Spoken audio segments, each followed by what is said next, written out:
So a few days ago, I was out here harvesting the majority of my ashwagandha plants I have growing here in the garden.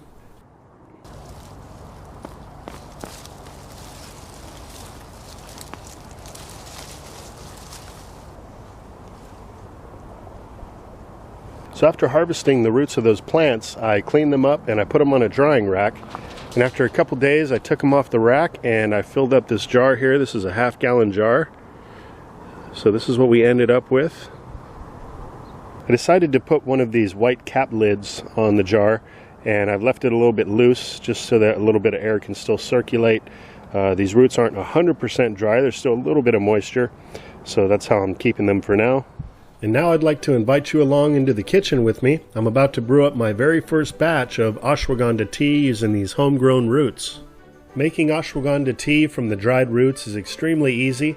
All I'm going to do is start off by boiling 2 cups of purified water. Now I'm just going to pull some of those roots out, and using a clean pair of garden pruners, I'm just going to chop the roots up a bit.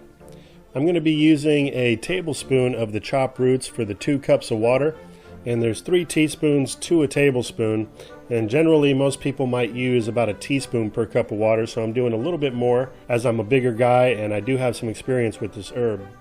So now that the water is to a rolling boil, I'm going to go ahead and throw the chopped roots in there.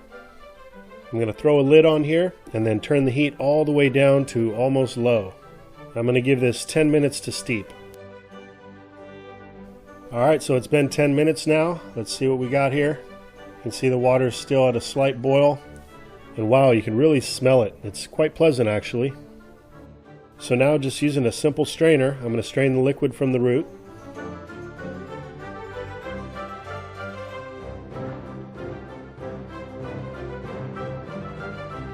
And you can really see the color of the tea now against this white cup. It's got a beautiful amber color to it. Now let me just give this a try for you. Wow, that is surprisingly good just as is. It has a malty, earthy, almost creamy flavor to it. Not at all like what I expected. Now I was prepared to add in a little bit of honey and perhaps a little bit of flax milk to soften the flavor if it was needed, but I'm telling you, it's great just as it is. Also, I'm feeling an immediate effect of calming in my body. This is a really quick way to get this herb into your system versus taking the powdered form. This really just gets right into your system right away. So a great way to enjoy ashwagandha root in the latter part of the day and the evening when you want to just unwind, relax.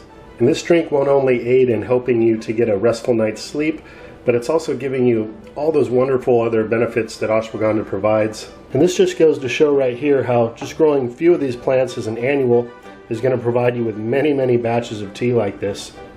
So with that, here's to your health, everybody. Hope you're all having a great evening. I'll be talking to you again real soon. Cheers.